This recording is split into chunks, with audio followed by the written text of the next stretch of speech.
Hello and welcome to today's 10-minute episode of The Listening Lounge. My name is Nick Day, CEO of JGA Recruitment Group, specialist payroll and HR recruiters. And I want you all to take this opportunity to learn something new by tuning into this episode of The Listening Lounge, because they say the quieter we are, the more we hear, and that listening is the secret to discovering the greatest of stories. Well, today I'm joined by Arthur Woods, a social entrepreneur and LGBTQIA advocate, Amazon best-selling author of the book Hiring for Diversity, and the co-founder of Matheson, a technology platform that is equipping employers with everything they need to manage their diversity hiring efforts. Tune in to find out more about decoding bias, diversifying workplaces, and developing equitable technologies. Welcome, Arthur Woods, to the show. Let's start then with the bias question. Yeah. How can companies reduce bias when it comes to hiring new staff for their teams? Yes. Well, okay. So if we think about sort of first of all, the genesis of bias, right? I think it's first important to start with the fact that our brains are on autopilot during most of the decisions that we make every day, right? We get, 400 million bits of information in any minute, and we can only process like 40 bits, right? So unconscious decisions are part of our daily behavior. It's part of our daily survival mechanisms. When we think about the hiring process, so many of those decisions that are unconscious find themselves in the hiring process, right? And part of it is because we've hired a lot of people. If you take the common executive, think of the number of interviews that person's had. When they've gone on autopilot, they've said, you're the 10th person I've spoken to about this role, right? So we find that there are three major things we have to do to really ensure that we're equitable in our hiring to minimize bias. The first is be willing to invest time. When we rush, when we cut corners, when we pretend that a role is so urgent that we have to skip the process, we introduce bias because, again, we push those unconscious decisions. We rush them, right? If we think about any time we've made a snap decision, we've typically not always been very thoughtful about it, right? So time, right? The second is structure. We have systems in place, equitable interviews, selection systems. The process of simply making sure that every single person applies to the job that we're hiring for. Go figure, right? These systems are in place to ensure that we're impartial. And most of what the book was about was actually just introducing lightweight consistency through systems to make sure that we're not making subjective, decisions, right? Sure. The final piece is just us building awareness. When we continue to learn about different underrepresented communities and their needs and the barriers that they face, we tend to make decisions that are rooted in empathy. And so as leaders, I think we always have the opportunity to invest in greater awareness and just understand the very communities we're trying to hire. We're hearing a lot about this term of unconscious bias, but because everyone's aware of this unconscious bias, they say we can't control it. It's unconscious. Because it's not conscious bias, like we know this is something that just is happening and everyone has it. Do you find that the awareness on the to play devil's advocate with that has gone so far the other way, where people are hiding behind this unconscious bias, I use in air quotes, for some of the decisions that are being made? But it wasn't my fault. It's not our business's fault. It's not our corporation's fault. This is an unconscious thing that we're doing. But you actually look at the business and you realize there's clearly a problem, but they're not really necessarily looking to confront that problem because of this escape route that we've given them, even because we know it does exist in everybody.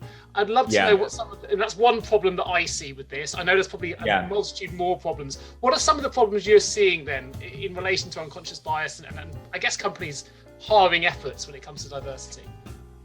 Well, I think one major issue we're seeing is that that individuals and companies can pretend that unconscious bias is sort of just a check the box motion, right? We sent everyone through a training. Great, you're rid of unconscious bias. You're woke now. The truth is we have to invest in daily intentional changes to the way that we make decisions in order to address bias. Bias doesn't just show up because we didn't attend a training. It shows up because for basically the reasons we were talking about earlier, right? That we're going too quickly. We're not being intentional about decisions we're making. We're abandoning structure. So I think one piece is us pretending that it will be just cured. I think a second to your point is we have the ability now that some of these categories exist to basically say, oh, well, our organization just is flawed, so we don't need to do anything. And the truth is everyone plays a role. Part of, our big thesis with the book and the research is, even if your organization is not at all on board for this work, you as an individual leader, even as an individual contributor, have a role to play. And you can actually make significant progress in this work just in your own orbit, regardless of where your organization is, right? I think the final thing is just to note that there will always be a new type of bias. There will always be a new blind spot that we weren't aware of, right? And so I think leaders have to also understand that this is a journey and not a destination. The most, I would say, aware DEI leaders that we work with still admit that they have a long way to go in learning about different communities they can support or different barriers they didn't know about. And I think that adds a new layer of kind of vulnerability that we as leaders will never sort of reach the endpoint in this work. What can HR teams do to help improve the way they write their job descriptions so they are less biased? So first of all, the prevailing kind of methodology for writing job descriptions has been focused really around gender-coded terms, gender-charged terms, and almost everyone, it's like if you ask any recruiter, out on the street, what should we do with job descriptions? I think there's kind of just this general, understanding, we shouldn't use overly masculine terms because that deters women, and that's true, right? But I think when we think about what deters underrepresented communities across the board, it's many other things.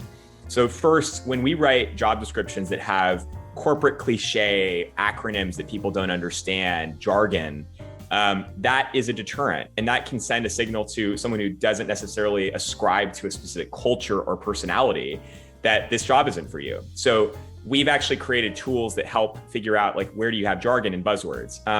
Accessibility, is this written for a reading level that's understandable to people? Are we writing overly complex terms? And then we actually indexed a whole series of exclusionary terms. Words like handicapped that, should be reframed as people with disabilities, or words that have really microaggressive connotations or historical origins that people weren't even aware of. And so we've introduced these kind of different categories of words that we want to be sure to address in our job descriptions, so that we're not, we're not just focused on gender-coded terms, which is what everyone seems to know about. People shouldn't underestimate this either. Obviously, I work in recruitment, and one of our jobs is to try and attract the largest and the broadest talent pools as possible, from the most diverse backgrounds as possible. And then it's our job, once we have them in, to make the assessment and to do the shortlisting. But there's nothing worse than placing your adverts and getting no one apply, or getting such a narrow set of applications that you can't really fulfill the requirements of the role. So it's important people do understand how it can impact whether or not someone does apply, because you're right, one term in that job description that could be perfect could totally put someone off an opportunity.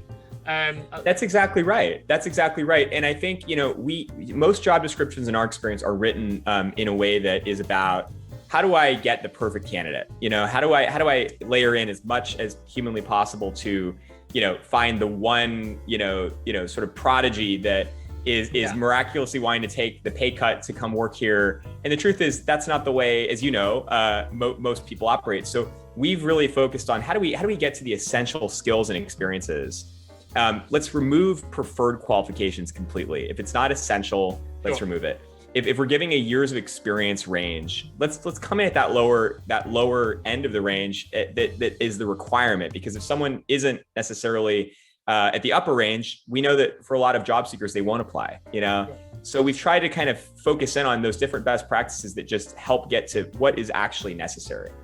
Do you find, something I find as well, again, speaking my language in the world of recruitment here, but we get loads of job descriptions which are the same description they used 2 or 3 years ago, the individual left, and what they do is they just regurgitate it. But I think HR teams and hiring managers are missing a trick here, because when somebody leaves, it's very rare you actually want a like-for-like replacement. What you want is the individual who's left, you want all the good parts of that individual and the skills they had, but actually it's an opportunity to evolve that position. That's why I hate the term culture fit. I think we need to get rid of that and bin it and look at, I agree. Find people that can evolve your culture, who can evolve the position. So they should be reviewing their job descriptions. We shouldn't be regurgitating. We should be looking at all the things that we want to encourage in the next application that's going to take your business through its next evolutionary cycle. You've been listening to Nick Day and Arthur Woods on today's episode of The Listening Lounge. Thank you ever so much for joining me today. And remember, every good conversation starts with good listening. Till next time.